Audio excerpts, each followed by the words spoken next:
Hello, most welcome to the Jessica Brimer channel. I'm Evangelist Jess Brimer. I never knew that Governor El-Rufai, former Governor El-Rufai, could be a musician. He's turned into a reggae musician, after Bob Marley. He's taken after Bob Marley. I didn't know that, Muslims could be interested in reggae music, but apparently El-Rufai has now found his, first love that he dumped. Music, yes. You do you remember El-Rufai? Yes, El-Rufai, the Teen God, the man that played the Teen God throughout Buhari's regime. El-Rufai that was a non-entity before Obasanjo made him the Federal Capital Minister. It's the same El-Rufai that when he got into the governorship position in Kaduna State, decided that his main job is to carry out the Fulanization agenda by making sure that southern Kaduna Christians are completely eliminated from Nigeria. Yes, that's my interest in El-Rufai. As a child of God, as one who fears God, as one who loves the brethren, El-Rufai's killings, mass slaughter of Christians in southern Kaduna is something that has made me so interested in how El-Rufai eventually ends up. I say, God, keep me alive to see how El-Rufai eventually ends up. And just yesterday, he was governor. He invited the Christian chiefs to come to a meeting to government house. Yes, he did. He brought them along with Muslim chiefs. And he said to the Christian chiefs, you're all going to come under the umbrella of the Muslim chiefs. So the whoever is your head, whoever is in charge of the Christian chiefs in Kaduna must come under the Muslim imam, or is it imam? No, the Muslim whatever, sultan, whatever they call them in Kaduna State. I'm not talking about the main sultan. I'm talking about all those little kings and chiefs all over the place in Kaduna. So the Christians said, but we have been existing on our own. The Christian chiefs have been operating on our own, different and separate from the Muslim chiefs. Why don't we let the status quo remain?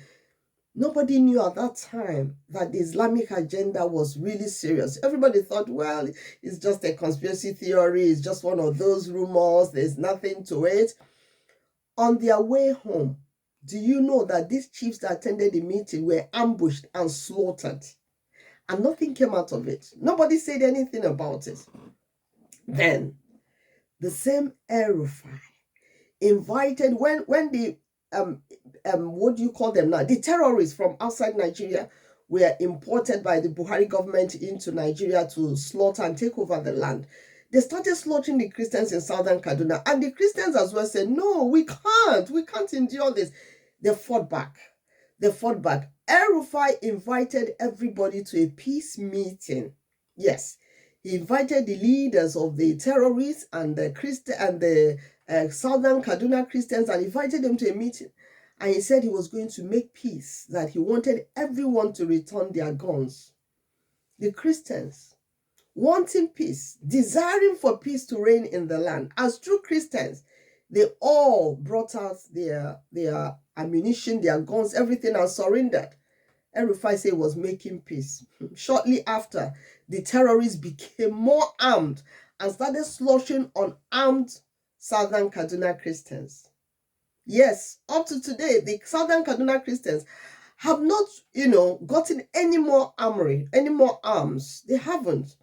But the terrorists are armed daily. They are armed daily by the Buhari government to slaughter their way through, and they burn houses. And the worst is that some days when the slaughter is going on in the homes of these people, they will use aeroplane. The government of Nigeria will use aeroplane and be dropping bombs on southern Kaduna Christians. That's the legacy El-Rufai left in Kaduna State. So now, he felt that with Tinubu, he's going to be a minister.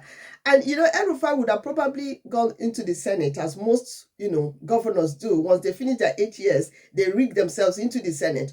But at least I think he was assured that he would get a ministerial position with Tinubu.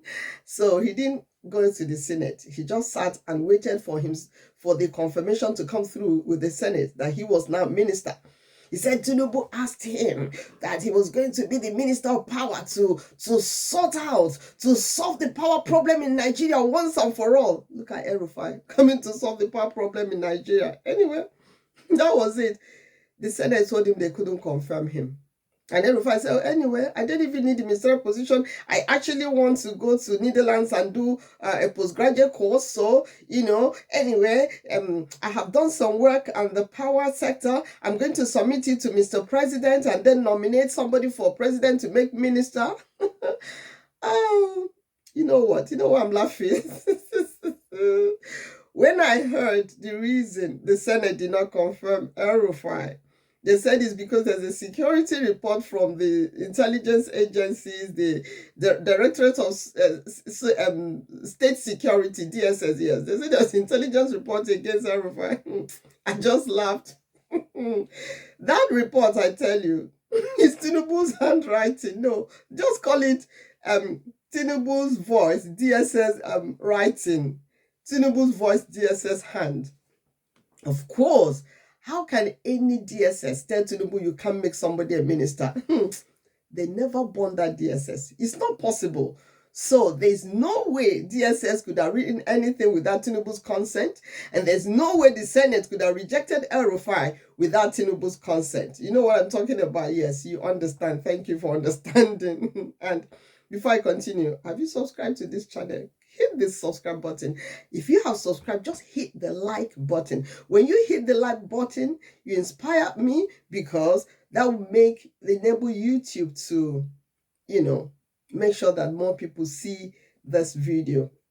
So El-Rufai decided to post a tweet. Cryptic tweet. It's not cryptic because everybody can understand it. Any person would understand it. He shared in his post, he said, "Who the cap fits" is the title of a song by the late Jamaican singer Bob Marley. Yes, the governor wrote, he said, "Who the cap fits, who the cap fits, let them wear it." It's probably shading Tinubu. Probably shading Tinubu. He said, Bob Marley, this is El-Rufai writing on, "Bob Marley of blessed memory is one of my most talented musicians of all time.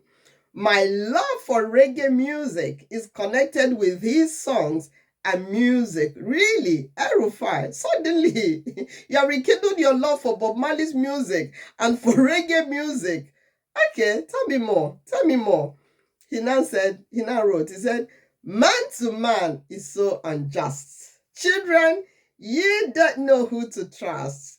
Your worst enemy could be your best friend, and your best friend your worst enemy. Some will eat and drink with you, some will eat and drink with you. Then behind the susupun, you, behind the susupun you." Okay, then behind them susupun you, only your friend know your secret, so only he could reveal it.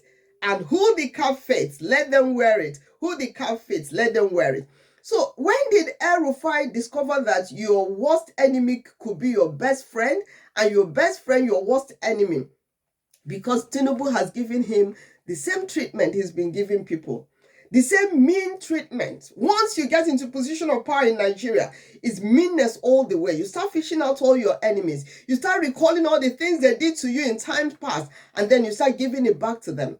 You start giving it back to them. Just like what is going on in Imo State. The governor of Imo State wants to kill all his enemies, and he's blaming it on IPOB. Oh yeah.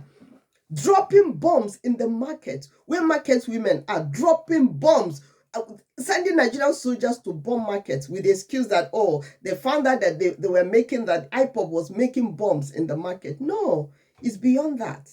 It's much more beyond that. So the typical Nigerian politician is out to destroy, out to kill enemies, and out to loot. That's all. Criminality is in their blood. That's all they do. So El-Rufai suddenly has found out about injustice. El-Rufai is singing, is now playing victim and claiming that man to man is unjust. El-Rufai, go and sleep over your injustice to the Christians of Kaduna State. Go and sleep over your injustice to the different men and women that you slaughtered in cold blood. just so that your Fulani people could take over. El-Rufai, have you forgotten that you said no Christian will ever be president of Nigeria again? That the Muslim ticket was thoroughly planned and that you deceived Christians? Suddenly, El-Rufai, you now know that man to man is so unjust. You have to stew in it, El-Rufai. You definitely have to stew in it. Look at Wike. Governor Wike, that was in Rivers State, is now the FCT minister. Suddenly, Wike is so full of himself, he's bragging that he's going to, how do they put it? He's going to destroy all the houses that were built without permit. There are no houses in Nigeria. Rent is so high. Cost of renting is so high. So the few homes people have built, Wike wants to destroy them, not because of the master plan, but because Wike wants to grab his own land in Abuja. You know, he's been in faraway Rivers State. He hasn't gotten enough lands. Now he feels that this is the time for him to grab as many lands as he could. And that is by destroying the homes of the poor, helpless people who have no one to run to. You know, I remember something the Bible said. The Bible said on the last day, we will all look at the devil and say, so this is you, devil. So this is you, devil, that terrorized nations, that slaughtered people, that dealt deadly blows on people. Devil, so this is who you are. We're going to look down on the devil. And we'll start by looking down on this politician to say, you're nothing but criminals. You guys don't mean anything to us. You're nothing but criminals who should be in prison. There are no criminals in Nigerian prisons, just frustrated, hungry people. And that's why I feel so bad when I see people setting people ablaze for stealing phone, for stealing motorcycle, for stealing, and then they are hailing the looters. The people who have impoverished them, they'll be hailing them and dancing to their tunes while they're impoverishing them. My brothers and sisters, may God keep all of us alive to see the end of all this. And my advice to you, if you haven't made peace with your maker, Jehovah God, do it now, because heaven is real and hell is hot. Make peace with your God. Don't get involved in evil because people are getting away with evil. They will certainly reap their consequences someday, because the Bible says, whatever you sow, you will reap.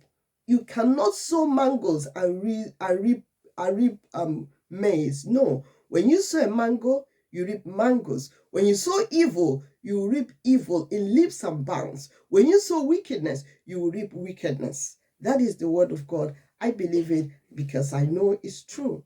Thank you so much for watching the Jessica Brimer channel. I'm Evangelist Jess Brimer saying, God bless you. Hit the like button.